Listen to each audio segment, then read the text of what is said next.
हाँ जी, तो पॉडचित में आप सबका फिर से स्वागत है। मैं हूँ पारस वर्मा और आज है हमारे साथ पी शिल्पाधर, जो कि ब्लैक मैजिक एक्सपर्ट हैं, साथ ही साथ एस्ट्रोलॉजर है और इनको आपने दिव्या चैनल में भी देखा होगा।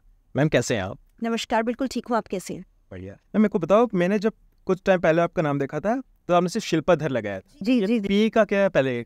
जी, जो मेरे गुरु थे आचार्य पी खुराना जी, जैसे कि आप जानते हैं, उनका असली नाम वीरेंद्र खुराना था। तो उनके जो गुरु थे, मेरे दादा गुरु, उन्होंने उन्हें पी दिया था, तो पी उन्होंने फिर कंटिन्यू किया, पी खुराना। तो उनकी डेथ के बाद पिछले साल, जैसे कि सब जानते हैं, उनके जो आगे गुरु थे, जो अब मेरे गुरु हैं, उन्होंने मेरा नामकरण किया और मेरे नाम के आगे पी लिख दिया। स्पेलिंग्स में भी थोड़ा चेंज लाया है, पी शिल्पा दरकर। अच्छा, तो पी लाइक बेसिकली क्या हुआ? Like P is the real legacy. जो लेगेसी, जो गद्दी में कंटिन्यू कर रही हूँ, उसका जो सार है वो पी है। अच्छा, पी है। अच्छा मैम, जैसे पता है आप एस्ट्रोलॉजर हैं, एस्ट्रोलॉजी की मेरे को एक परिभाषा जाननी कि एस्ट्रोलॉजी सही में है या नहीं, एज कम्पेयर टू पुराने ज़माने से लेकर अभी के ज़माने में। क्योंकि कई बार देखा गया है एस्ट्रोलॉजी के नाम पे लोग कहते हैं नहीं ये तो कुछ भी नहीं है, वो हमारा हाथ दिखता है, ये दिखता है, वो दिखता है। तो क्या ऐसा कुछ है भी या नहीं? देखिए, बाप पे है, मानने पे है। मानेंगे तो ईश्वर है, नहीं मानेंगे तो ईश्वर नहीं है। एस्ट्रोलॉजी एग्जिस्ट करती है क्यों?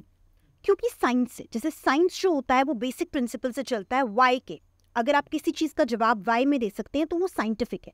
तो हम एस्ट्रोलॉजी में भी हर घटना का, जो होने वाली है, जो हो रही है वर्तमान में, उसका जवाब वाई क्वेश्चन से दे सकते हैं। कैसे? क्योंकि जो प्लैनेट्स है उनमें मैग्नेटिक पावर, हमारा शरीर 5 तत्वों का बना है, हमारा वातावरण भी 5 तत्वों का बना है। चांद के मूवमेंट से विशाल समुद्र में टाइड्स आती हैं, तो इंसान के मस्तिष्क में भी जो हार्मोन्स है उसमें भी टाइड्स की तरह उथल पुथल होती है। तो प्रभाव होता है पूर्णमासी का, अमावस्या का, लो मून का, नो मून का। तो ये सारा कुछ साइंस है। कॉन्स्टलेशंस और नक्षत्र की बातें हम साइंस में भी करते हैं, फिजिक्स में, है ना? और वही बातें हम एस्ट्रोलॉजी में भी करते हैं। जिनको हम नक्षत्र कहते हैं उन्हें हम साइंस की दुनिया में कॉन्स्टलेशंस कहते हैं। तो ये सारा कुछ साइंस से ही निकला है। और हमारे जो वेद हैं, पुराण हैं, वो साइंस से बहुत कनेक्टेड है। मैथमेटिक्स की अगर बात करें, 0 की बात करें, 1 की बात करें, पूरा का पूरा कंप्यूटर आज के टाइम पे जो एआई है, कंप्यूटर्स है, डेटाबेस है, सारा का सारा पूरी दुनिया 0 और 1 पे, बाइनरी कोडिंग पे चल रही है। जो कोडिंग प्रोग्रामिंग है वो भी 0-1 है। 0-1 क्या है? मैथ्स है। इसका निर्माण कहाँ से किया था? हमारे ही आर्यभट्टा जी ने किया था 0 का निर्माण।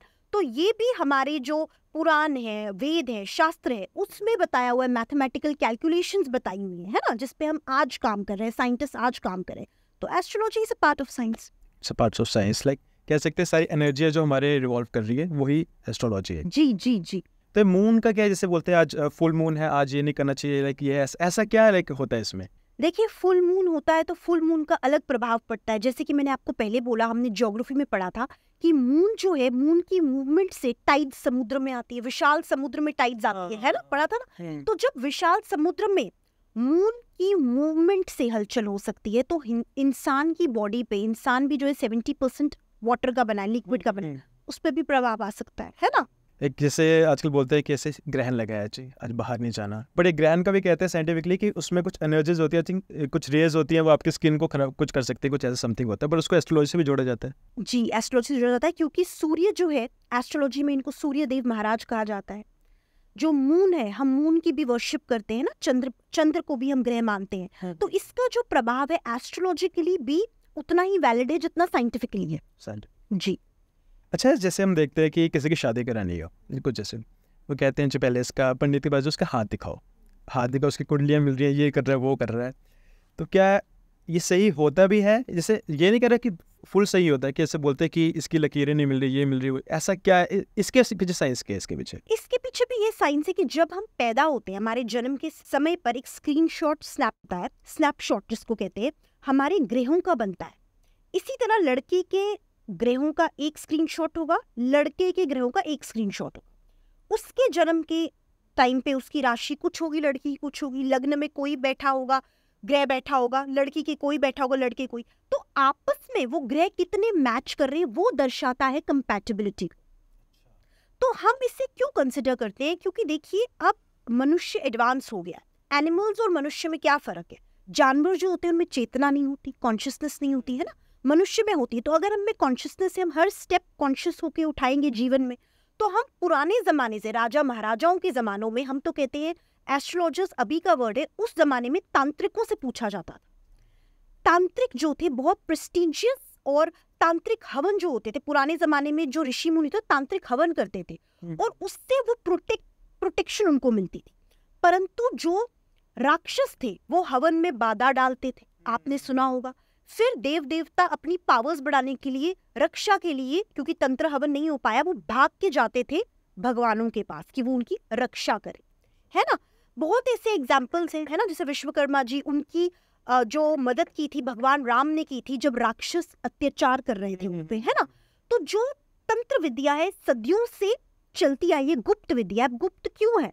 गुप्त इसलिए है क्योंकि अगर हर कोई पावर्स पालेगा तो हर कोई पावरफुल हो जाएगा।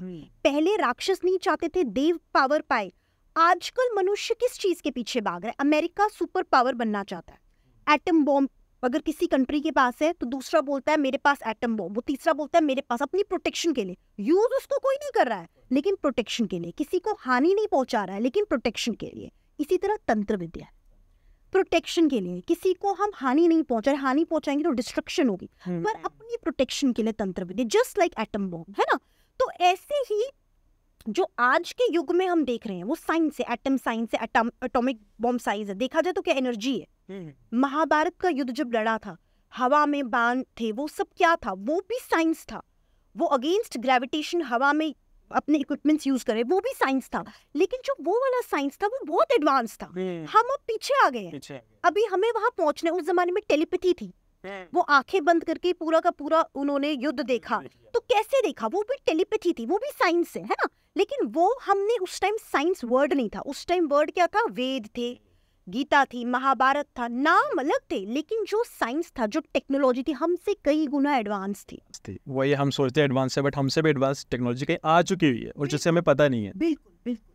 तो जैसे अभी आपने तांत्रिक विद्या का बोला, आजकल तांत्रिक विद्या बोलते हैं इससे पहले तो ये सेल्फ प्रोटेक्शन के लिए, ये अभी भी होती है, बट कुछ लोग उसको गलत में भी यूज करते हैं। और लोगों ने बना लिया तांत्रिक विद्या is equal to black magic, and you being an black magic expert, क्या ऐसा कुछ रिलेटेबल है कि तांत्रिक इज इक्वल टू वो कुछ हमारी गलती करेगा? जैसे मैं बताऊँ किसी घर जाओ, तांत्रिक के पास गया, पक्का कुछ गलत करके आया है, तो ऐसा कुछ होता है क्या? देखिए मैं आपको बता दूं पहले आपके चैनल के पॉडकास्ट के माध्यम से कि इस दुनिया में चंद ऐसे लोग हैं जिन्हें सच में तंत्र आता है। तो जो हम पखंड कहते हैं, थोड़ा बहुत एक जादूगर है, वो हाथ में ऐसे से करता है और पैदा करता है रुद्राक्ष। आपने देखा होगा रास्ते में कई ऐसे लोग करते हैं, तो वो छल है, आंखों का धोखा है, वो तंत्र नहीं है। जो असली तंत्र है वो आंखों से नहीं देखा जा सकता, वो अदृश्य विद्या है, गुप्त विद्या है, और वो आज भी कई जगहों पे सिखाई जाती है। बहुत ऐसे मंदिर है, बैजनाथ मंदिर हिमाचल प्रदेश में है ना, एक क्या कहते हैं शिवलिंग का एक लिंग मंदिर है राजस्थान में, उदयपुर में, वहां पे 4 मुंह वाले शिवलिंग है, काले रंग के मार्बल से बनाए गए हैं, वहां तंत्र विद्या सिखाई जाती है। काली घाट कलकत्ता वाली काली माता, वहां पे मुंडों की माला उन्होंने पहनी है। वहां पे कहा जाता है जब भगवान शिव सती को लेके जा रहे थे, उंगली गिर गई थी माता की, सती की, और वहां पे काली घाट कलकत्ता, तो वहां पे बहुत शक्ति है, वहां तंत्र विद्या सिखाई जाती है। ऐसे बहुत है, डाउन साउथ में केरला में भगवती मंदिर एक है, भुवनेश्वर में है ना, वेताल मंदिर उड़ीसा में है, अपना क्या कहते हैं इसको, मेहंदीपुर बालाजी आपने सुना होगा, बहुत फेमस है दिल्ली राजस्थान रोड पे। तो वहां पे भी भूत प्रेत उनको हटाया जाता है, मिटाया जाता है। तो कहने का मतलब है हमारी कंट्री में बहुत ऐसी शक्तिपीठ है, मैं मंदिर नहीं बोल, शक्तिपीठ। अब शक्तिपीठ और मंदिरों में क्या फर्क है? मंदिर हम आज मैं चाहूं मैं कल एक मंदिर का कंस्ट्रक्शन करके बना लूं, आप बना लो, मतलब है ना, मूर्ति स्थापना कर ली, पंडित बुला लिया। शक्तिपीठ वो होते हैं जिनका लिंक देव देवताओं से, वहां पे साक्षात भगवान या शक्तियां एक टाइम पे आई हैं और आशीर्वाद दिया है। जैसे मैंने कहा काली घाट, बिल्कुल केदारनाथ है ना, काली घाट कलकत्ता, वहां पे साक्षात उंगली कट के सती माता की गिरी है, तो एक्चुअल में शक्तिपीठ बन गया है ना। इसी तरह जो शक्तिपीठ है वो इंडिया में बहुत ज्यादा है, ऑलमोस्ट हर स्टेट में कोई ना कोई शक्तिपीठ पाया जाएगा। और यही शक्तिपीठ में से कुछ ऐसे शक्तिपीठ है जहां आज भी तंत्र विद्याएं सिखाई जाती हैं। तंत्र विद्या जो थी 6th या 7th सेंचुरी में बहुत प्रोमिनेंट होने लगी, राजा महाराजाओं के पास आने लगी अपनी प्रोटेक्शन के लिए। By the time 15th 16th century आई, मुगलों का इन्वेजन हुआ, धीरे धीरे ये तंत्र विद्या खत्म हो गई, लेकिन लोगों के लिए खत्म हो गई। अभी भी गुप्त तरीके से इसको, जैसे मैंने बताया, शक्तिपीठ में लोग जाते हैं, आप देखते हो काफी अघोरियों को, तांत्रिकों को ज्योतिर्लिंग्स पे, हरिद्वार में, कई ऐसी जगहों पे पाए जाते हैं, अमरनाथ में वो जाते हैं ना, तपस्या करते हैं तो किसी प्रकार से विद्या पाते हैं, जो शक्तिपीठ होते हैं जहाँ पे वाकई शक्ति आज भी विराजमान है, गई नहीं है। जैसे हम कहते हैं हनुमान जी आज भी है, लोग कहते हैं वो तो नहीं, वो अमर है, वो आज भी जीवित है, वो शक्ति आज भी है। हनुमान जी और काली की शक्ति ये आज भी विराजमान है इस युग में भी, इस दुनिया में। बस उसको एनर्जी को टैप इन करना आना चाहिए, लेना आना चाहिए।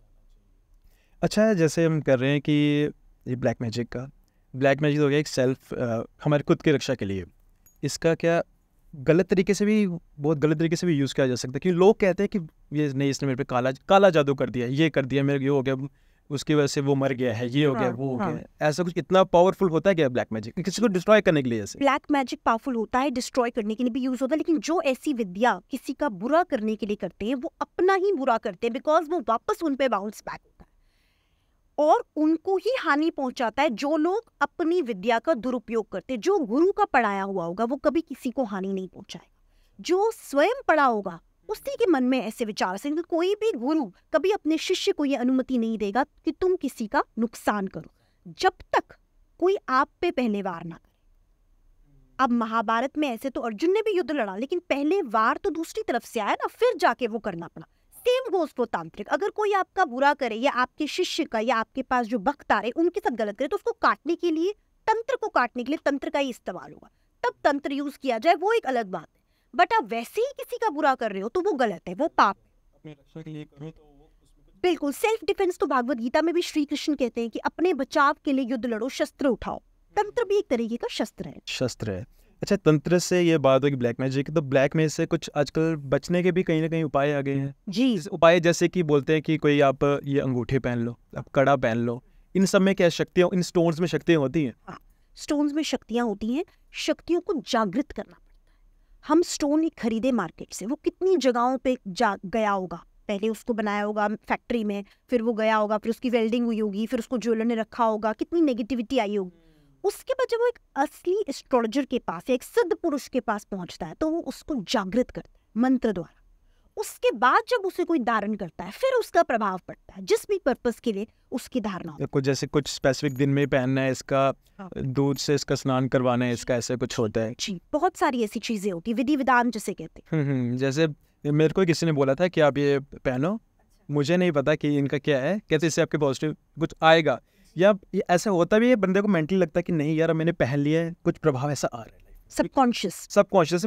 मैं बताऊं, मैंने पहने ना, मैं कह सकता हूँ कि लाइक मेरे को कॉन्फिडेंस आया कि क्योंकि टाइम था कि मैं शायद था बड़ा ये बात ये नहीं कर सकता था, बट कभी अगर अपने आप ही एनर्जी लगती है कि भैया आप कर सकते। जी, आपने जो पन्ना धारण किया है, पन्ना होता ही कम्युनिकेशन के लिए, थ्रोट चक्र के लिए। इसको धारण करके इंसान की वाणी पे इंसान को कॉन्फिडेंस आता। अच्छा जी, ठीक है। तो ये तो होगी बात ब्लैक मैजिक की। ब्लैक मैजिक आपके पास कभी कोई ऐसा कुछ आया है कि किसी ने बोला हो कि मेरे को इससे ये खतरा है? ऐसे बहुत केसेस नहीं है, हाँ, इस पे करना है, इस पे करना है। देखिए, ऐसे केसेस जब आते हैं पहले तो हमें अनुमति नहीं होती गुरु द्वारा कि हम किसी का बुरा करें, लेकिन जैसे मैंने कहा अगर कोई ऑलरेडी विक्टिम है, किसी पे ऑलरेडी किया है, तो उसको काट करने के लिए हमें उस चीज का इस्तेमाल करना। बोलो पहले मैंने कर, हाँ, उससे हम साफ मना कर, उससे हम साफ, अपनी ग्रोथ के लिए कोई करवाए वो बात अलग है, अपनी प्रोग्रेस के लिए है ना। लेकिन अगर कोई दूसरे का नुकसान करना करे उसको हम साफ, मैं भी मना कर देती हूँ, मेरे गुरु भी, उनके गुरु भी, हम साफ मना कर देते हैं। एक चंडी पुराण नाम की पुराण है जो 15th सेंचुरी में लिखी गई थी। उस पुराण में ऐसा कहा गया है कि चंडी जो माता का रूप है, चंडी माता ने युद्ध के समय बहुत सारी योगनियों को जन्म दिया था, 64 योगनियां, and they were like female soldiers जो फाइट करती थी, फाइट एज अ शक्तियां फाइट करती थी। तो आज के जमाने में वो योगनियां जो है मौजूद है, मतलब स्पेस में है, जिन्हें हम देख नहीं सकते।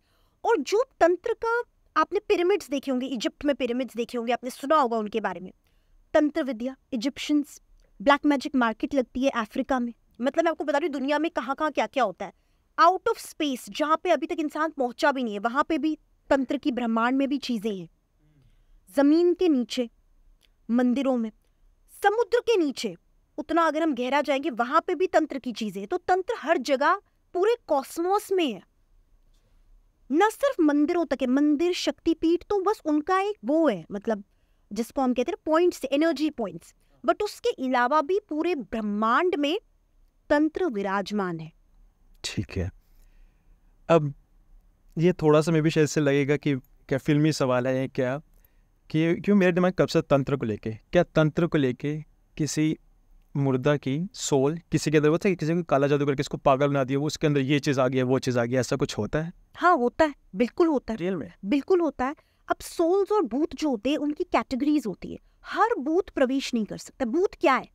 भूत क्या है? जब इंसान की मृत्यु हो गई, मृत्यु के 13 दिन तक वो अपने घर में भटकती है प्रेत आत्मा बन के। तो हर इंसान मृत्यु के बाद प्रेत आत्मा बनता ही बनता है। कर्मों के अनुसार कुछ लोग उसके बाद भी भटकते हैं। अगर किसी के, अब कर्म क्या होते हैं, किसी का कोई पेंडिंग टास्क रह गया, too much attachment from the family और फ्रॉम, तो वो इधर रहेगी आत्मा जब तक वो उस टास्क को पूरा ना करे। कोई आत्मा होती है जिसकी एक्सीडेंटल डेथ हो, तो वो रिवेंज वाली असमय मृत्यु, हाँ उसके अंदर रिवेंज होता है। या किसी ऐसी आत्मा के अंदर जो किसी चीज को लेकर रिवेंजफुल है ना। कुछ आत्माएं शांत होती है, कुछ गुस्से वाली होती है ना। तो आत्माओं की कैटेगरीज है। जो आत्माएं पोजेस करते हैं उन्हें देहिक आत्माएं कहते हैं, जो किसी की बॉडी में प्रवेश करती है। कंठ पे आएगी तो उसकी वाणी बदल जाएगी, मस्तिष्क पे आएगी तो हैल्यूसिनेशंस हो जाएगी।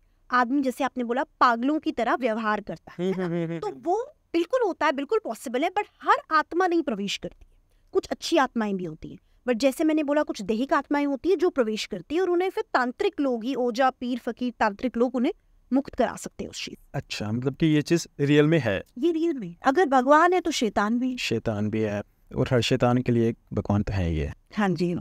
अच्छा, ये प्रेत आत्मा भी चल रहा है, जैसे मोस्टली बोला जाता है तंत्र तो है ही है, ये कहीं ना कहीं मैं धर्म पे नहीं जा रहा है, ऐसे बोल रहा हूँ कि ये कहते हैं कि मुसलमानी चीज़ें ज़्यादा होती है, जैसे बोलते हैं मुसलमानी कलाम। हाँ। मुसलमानी कलाम पढ़ के उसने इसको यह कर दिया वो कर दिया, फिर उसके अंदर कोई से प्रवेश करती है, वो बोलता है मुझे मांस खाना है, ये करना, उसकी लैंग्वेज बिल्कुल बदल जाती है। तो ऐसे क्या है कि तंत्र ये है, मुसलमानी कलाम ये है, क्या है ऐसा? क्या, देखिए जीवन हर कोई जीता है, चाहे किसी भी मजहब का हो। मृत्यु अलग अलग होती है। कैसे? जब हिंदुओं में या सिखों में मृत्यु होती है तो एक अलग सिस्टम से बॉडी को जलाया जाता है। क्रिश्चियंस और मुस्लिम में बॉडी को दफनाया जाता है। फर्क, गति, ये समझने वाली बात है कि गति आत्मा की कैसे होती है। गति अग्नि द्वारा होती है। तो दरगाहों में भी तेल की जोत जलाई जाती है ना। जोत जो है वो गति, क्रिश्चियंस में कैंडल जलाई जाती है, वो गति का कारण होती है। ठीक है, ये सवाल मुस्लिम्स और हिंदुओं का नहीं है। सवाल ये है कि आत्मा की गति हुई है या नहीं हुई। अब हम में बहुत कुछ करते हैं, बहुत कुछ करते हैं। आत्मा नहीं भी जाना चाहते उसको बेच के रहेंगे, मतलब बहुत कुछ, 40 दिन करेंगे, श्राद्ध करेंगे, मतलब बहुत कुछ करेंगे, है ना। तो क्या होता है, लेकिन हिंदुओं में भी कई ऐसे लोग हैं जो आजकल भूल चुके हैं, या कोई गरीब परिवार है वो नहीं अफोर्ड कर सकता है, तो वो आत्मा भटकेगी।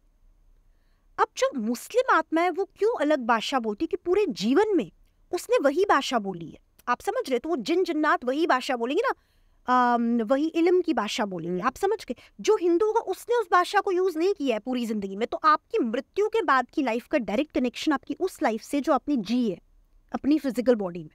भाषा का भी, आप कैसे दिखोगे, आपकी आत्मा कैसे दिखेगी, हर चीज कनेक्टेड है आपकी उस लाइफ से जो आपने जी है यहाँ पे। ओके, मतलब कि इसमें कुछ है नहीं, मृत्यु के बाद आपको कोई धर्म वरम नहीं है, वही आपकी पुरानी जो है, आप वैसे ही कम्युनिकेट। वही आपको लड़की, सपोज एक 5 साल की लड़की की डेथ हो गई, ठीक है, अब वो तंग करने लगी, किसी की बॉडी में आ गई, तो वो बंदा बच्चे की तरह बोलेगा लड़की की आवाज में। अब वो तो आत्मा है, वो लड़की की आवाज में, लेकिन नहीं, उसका जो मूल स्वरूप था जब वो जिंदा थी उसी आवाज में, फीमेल की ही वॉइस में बोलेगी। तभी तो चुड़ैल अलग है और भूत अलग है, मेल भूत अलग है, फीमेल भूत अलग है, बच्चे का भूत अलग है ना। वो क्यों अलग है? उनमें, अब आप बोलोगे उनमें भी जेंडर होता है, उनमें जेंडर नहीं होता, लेकिन जब वो जीवित थे तब तो जेंडर था, और उनकी मुक्ति नहीं हुई है तो वो जेंडर को कंटिन्यू करेंगे। अच्छा, जैसे बोला कि आपने कुछ आत्माओं को मुक्ति नहीं मिल पाती, उसमें बताइए कि अच्छी आत्मा एक बुरी आत्मा, जिसे प्रेत आत्मा बोलते हैं। अगर हम अच्छी आत्मा की बात करें, अच्छी आत्मा किसी को नुकसान पहुंचाती है, होता है कुछ होता है किसी को मरने के बाद भी वो चीज़ नहीं मिली, वो उसके पास ही रहना चाहती है, कि उसको वो भी नुकसान पहुंचाती है किसी इनडायरेक्ट तरीके से, अगर वो ना भी पहुंचाना चाहे।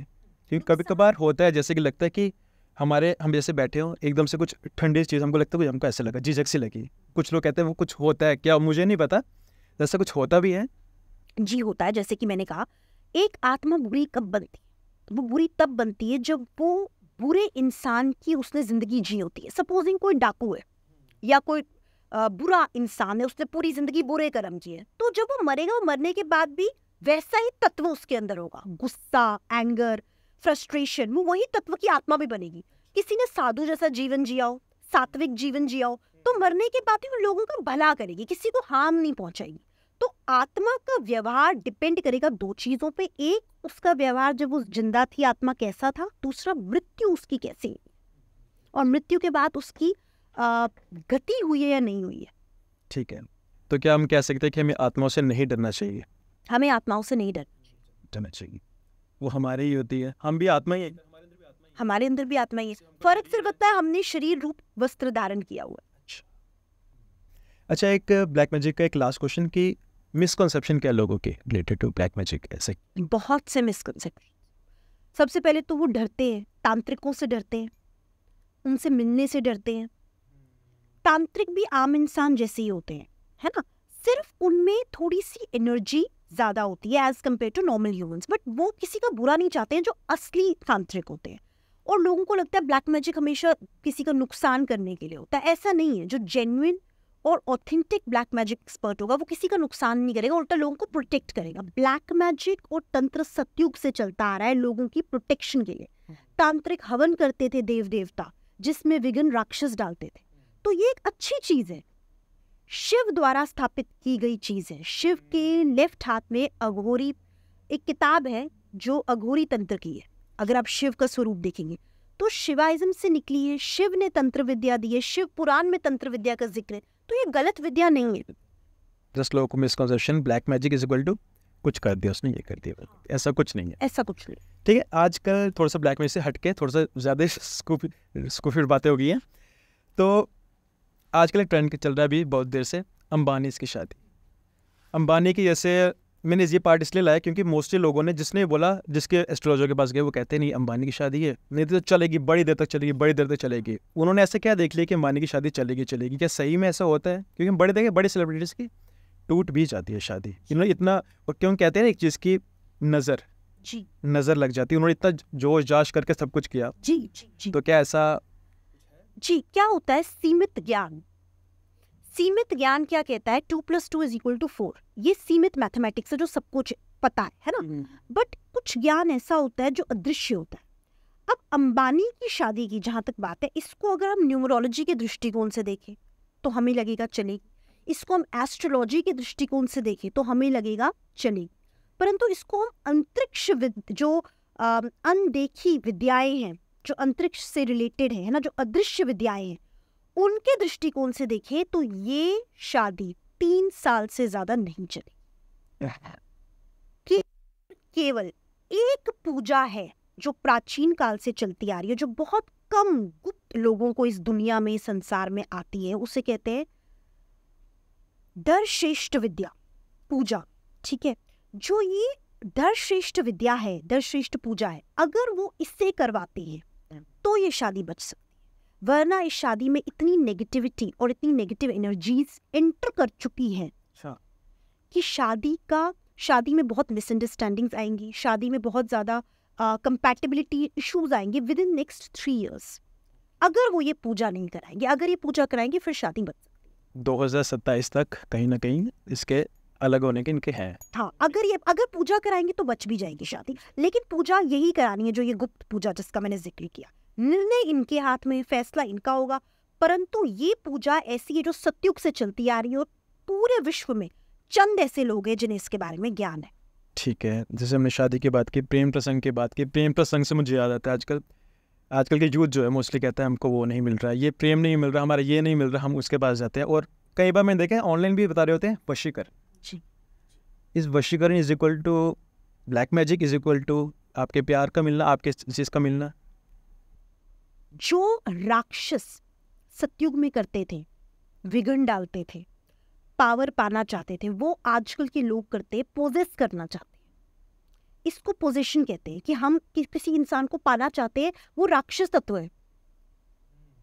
कलयुग में वही चीज रिपीट हो रही है, दोहराई जा रही है। कोई किसी के करियर को हड़पना चाहता है, कोई किसी इंसान को हड़पना चाहता है। आप समझ रहे हो, जो उसके पीछे का भाव है वो राक्षस तत्व, जो सतयुग में वो देव देवताओं के साथ करते थे। चीज वही है, बस हमारा पहनावा सूट बूट में आ गया है, उस टाइम पे पहनावा अलग था। अच्छा, वशीकरण क्या? वशीकरण जो है, वशीकरण हमने नाम दिया है, वशीकरण इज जो राक्षस करते थे कि ये देव देवता को मैं पोजेस करूं, अच्छा, बोलूं। जो साइकी है वशीकरण की, वो तो यही है ना कि हम किसी को पोजेस कर ले, चाहे हम किसी को रिलेशन के लिए पोजेस करें, चाहे हम किसी को करियर के लिए पोजेस करें, चाहे किसी को पैसे के लिए करें, है तो ग्रीड, राक्षस तत्व है ना। तो सतयुग में भी यही था, कलयुग में भी यही है। तो वशीकरण जो है अपने आप में एक राक्षसी तत्व है। तो आप जब इसको करते हो तो ये तंत्र नहीं है, ये राक्षसी तत्व है। जो देव देवता तत्व तंत्र करते थे वो अलग था, वो अलग तंत्र था। हाँ, वो क्या तंत्र है, फर्क देखो। इस जमाने में अगर किसी की शादी 10 साल हो गए, शादी को 20 साल हो गए और शादी तलाक के कगार पे है और तब वशीकरण कर रहे हैं किसी शादी को बचाने के लिए, तो वो गलत नहीं, क्योंकि वो फिर वशीकरण नहीं है, वो सदुपयोग है, सात्विक तंत्र का इस्तेमाल करना जो देव देवता करते थे। तो इसकी भी बहुत कैटेगरीज है, आप किस पर्पस के लिए यूज कर रहे हो। Intent is important then Karma, always intent important होना चाहिए। कर्म, अब हम किसी को मारते हैं, है ना, वो गलत कर्म है, लेकिन सर्जन क्या करता है, चीर फाड़ कर रहा है, वो कर्म गलत नहीं है। कर्म वही है दोनों, उसने भी शस्त्र उठाया, उसने भी, कोई किसी को चाकू पेट पे मारा है, कोई किसी के चाकू से ऑपरेशन कर रहा है। कर्म क्या है, एक्शन क्या है, एक्शन बोथ वेज इज चीर फाड़, है ना। बट इंटेंट है, एक किसी को बचा रहा है, एक किसी को मारा है। So it is all about intent in life, not about action. Action और कर्म को कंफ्यूज किया जाता है। कर्म इज इंटेंट, कर्म इज नॉट एक्शन। वही है ना, जैसे लोगों ने तो इसको बिजनेस से बना लिया हुआ है। जैसे सोशल मीडिया क्या, ऐसे कहीं भी बाहर भी जाओ दीवारों पे लिखा होता है अपने प्रेम को अपने पास पाने के लिए इनके पास है, बंगाली बाबा इनके पास है, उनके पास है। वो डिपेंड अपॉन, हाँ, वो लोगों, अनएजुकेशन हमारी कंट्री में, जैसे मतलब इलिटरेसी इतनी है, तो लोगों को मतलब पैसे के लिए वो करने के लिए, हाँ, बस वो एक बार फंस गए तो उसमें फंस के रह जाते हैं, वो बस पैसे ऐंठने का काम हो गया। हाँ हाँ, हर प्रोफेशन में। किम जाते जाते एक चीज़ मेरे को ये था, इस पूरे पॉडकास्ट में मुझे जानना था कि ब्लैक मैजिक का मेन था, एस्ट्रोलॉजी का तो सबको मोस्टली पता है। ये जाते जाते आप थोड़ा सा ब्लैक मैजिक के बारे में और बताते जाओ कि लोगों को इससे कैसे बचना चाहिए या इसका दुरुपयोग नहीं करना चाहिए, थोड़ा सा इसके बारे में आप बता सकते। देखिए, दुरुपयोग तो नहीं करना चाहिए। पहली बात है, दुरुपयोग वो करेगा जिसको तंत्र आता है। तंत्र की भी स्टेजेस है, जैसे कि मैंने कहा, जो एक्चुअल तंत्र है वो चंद कुछ लोगों के पास है पूरी दुनिया में जो आज जीवित है। और अब जो छोटा मोटा वो करते हैं छल, जिसको कहते हैं मैजिशियन की तरह, जादूगर की तरह दिखा दिया, वो तंत्र नहीं है, वो उसको हिप्नोटिज्म कहते हैं। अच्छा, हिप्नोटिज्म इज डिफरेंट, तंत्र इज डिफरेंट। तंत्र can not be seen, hypnotism can be seen. Hypnotism को हम देखते हैं, मैजिक को हम देखते हैं, तंत्र को देखा नहीं जाता, उसका रिजल्ट मिलता है। आपको ठीक होना, आप ठीक हो गए, तंत्र विद्या से हुए, क्या किया कैसे किया वो किसी को नहीं पता, वो सीक्रेट है। ये है कि तंत्र विद्या सिर्फ किसी को हानि पहुंचाने के लिए नहीं, अपनी रक्षा के लिए भी की जाए, प्रोटेक्शन के लिए। Just like atom bomb, atom bomb is with every country for protection. अगर यूज करने पे आ गए तो सर्वनाश हो जाएगा। यूज कोई नहीं कर रहा, लेकिन एक दूसरे को दिखा रहे हैं, मेरे पास भी एटम बॉम्ब है, तुम्हारी कंट्री ने बनाया, मैंने भी बनाया, तो तुम मुझ पे अब वॉर नहीं कर सकते। तुम्हें मालूम है मेरे पास एटम बॉम्ब है, तुम्हें मालूम है मेरे पास तंत्र विद्या है, तुम्हारा वार मेरे पे नहीं चलेगा। So this is the psyche behind it. तंत्र विद्या तब तक अच्छी है अनटिल अनलेस आपने उस पर पहले वार नहीं किया गया।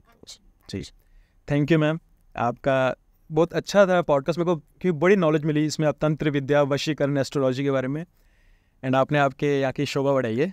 Thank you. Thank you.